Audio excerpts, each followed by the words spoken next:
Olá pessoal, então neste vídeo nós vamos ver como determinar os elementos geométricos de uma hipérbole usando GeoGebra. Então inicialmente eu vou digitar aqui no campo de entrada a equação da hipérbole 28x quadrado menos 24xy,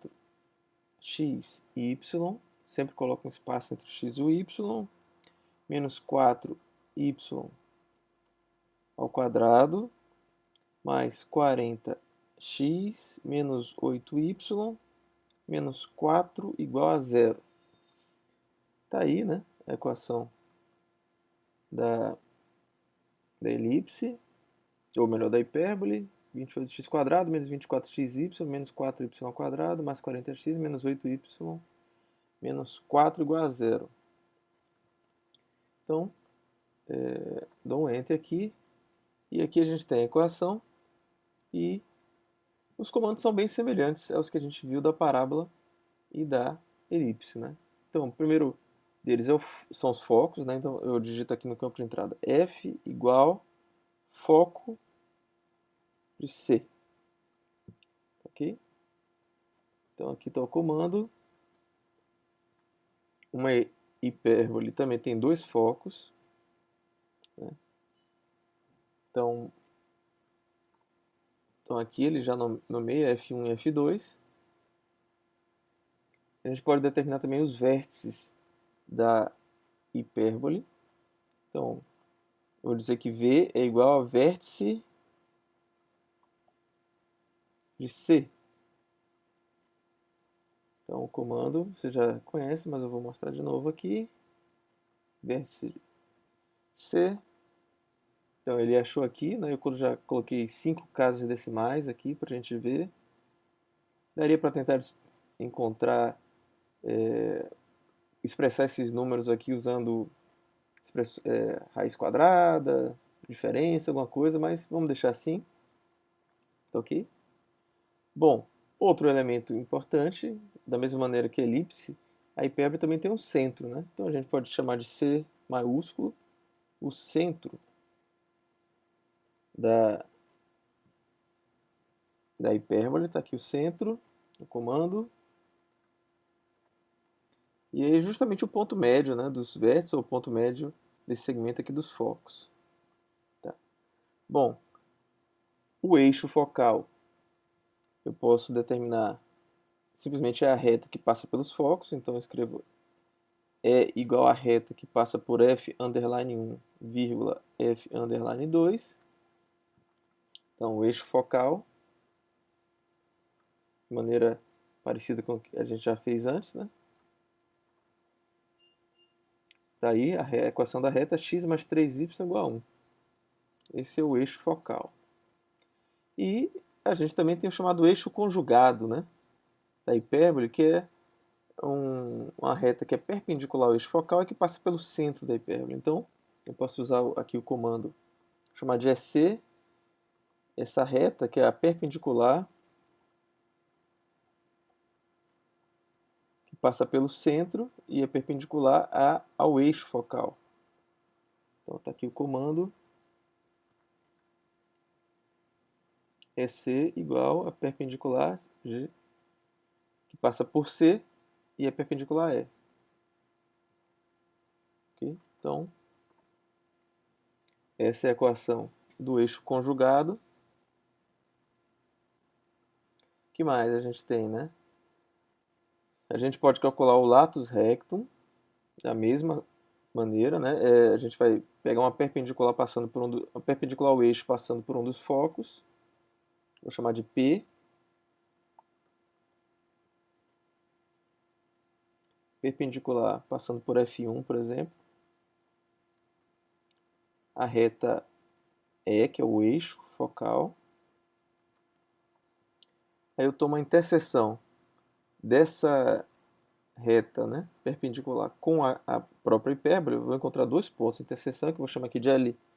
Né? L é igual a interseção de C, que é a cônica, com P, que é essa perpendicular.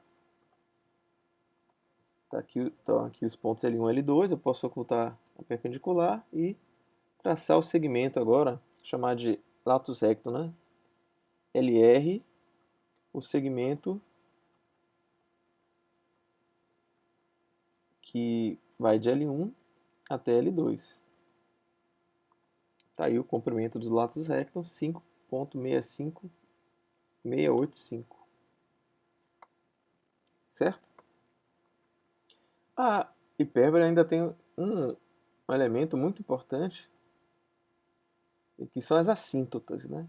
Então, se a gente analisar com cuidado a equação da hipérbole, a gente vê que à medida que um ponto, né, vai se afastando aqui do centro, um ponto sobre a hipérbole vai se afastando do centro, ele vai ficando quase como numa linha reta.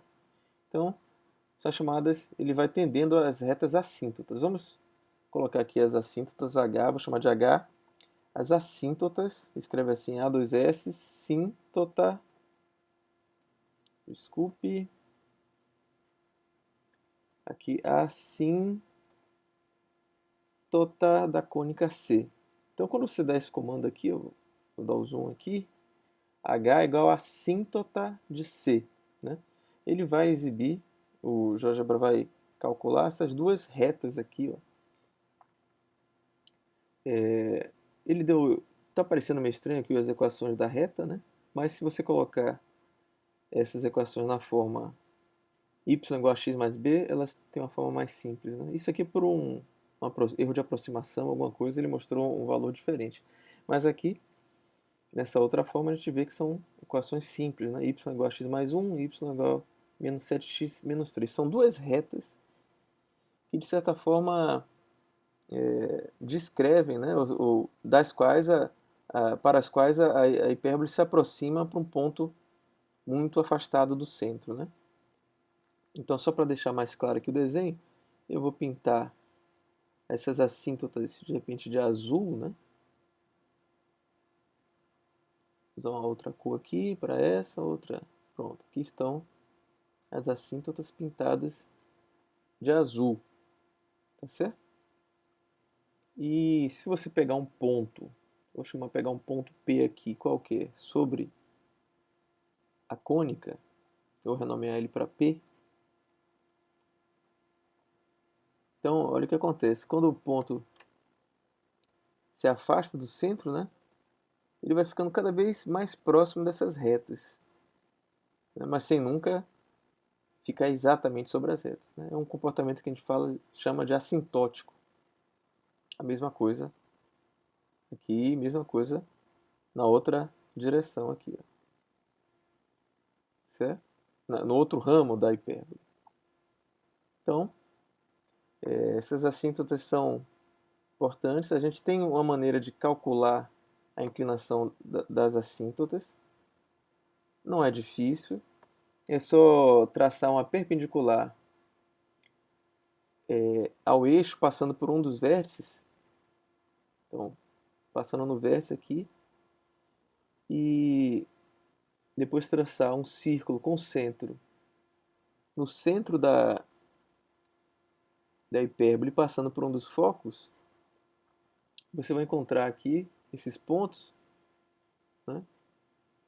Esses pontos aqui são justamente, se você traçar uma reta que sai do centro até essa interseção da reta que você criou na reta perpendicular ao eixo, passando pelo vértice,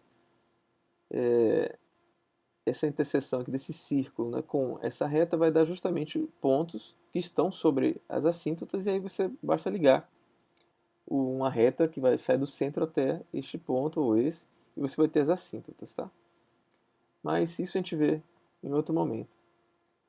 Então, basicamente os elementos são esses aqui, e só para terminar o vídeo, que já está até um pouco longo, vamos fazer uma animação aqui para tentar demonstrar a propriedade da hipérbole, né? Que é o seguinte, qual é a propriedade da hipérbole? Se você medir a diferença dos comprimentos, né, desses segmentos que vão de um ponto da hipérbole até os focos, ele chama aqui de FG. Vamos pintá-los aqui de vermelho. Ops. Vou pintar de vermelho aqui este eixo, esse segmento, só para ficar mais bonitinho, e esse outro também. Tá? Então aqui eu tenho o tamanho deles, né? Só que se você fizer a diferença aqui, vou chamar de K, F menos G. Então, essa diferença fica constante em módulo. Vamos ver aqui, vamos calcular, dá 1.4142, isso aqui é um número conhecido, né? Raiz de 2, olha que coincidência. Então, todos os pontos aqui da hipérbole, a diferença das distâncias do ponto aos focos, ou seja, f menos g, dá sempre constante, e no caso sempre igual a 1.4142, né, que é a raiz de 2 aqui. Ó. Isso neste ramo da hipérbole. No outro ramo vai ficar negativo, tá? Mas em módulo dá o mesmo valor. Então,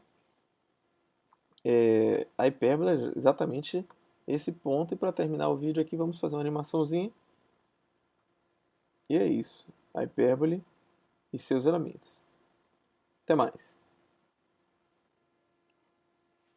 Bom, eu já ia me esquecendo, né? Tem um outro elemento importante na hipérbole e em todas as cônicas, que é a excentricidade, né? Então a excentricidade é a mesma coisa, também, a mesma definição no caso da hipérbole e no caso da elipse, né, que a gente viu. Vou chamar de EX de excentricidade aqui, né? Como é que a gente calcula? É simplesmente a distância entre os focos, né,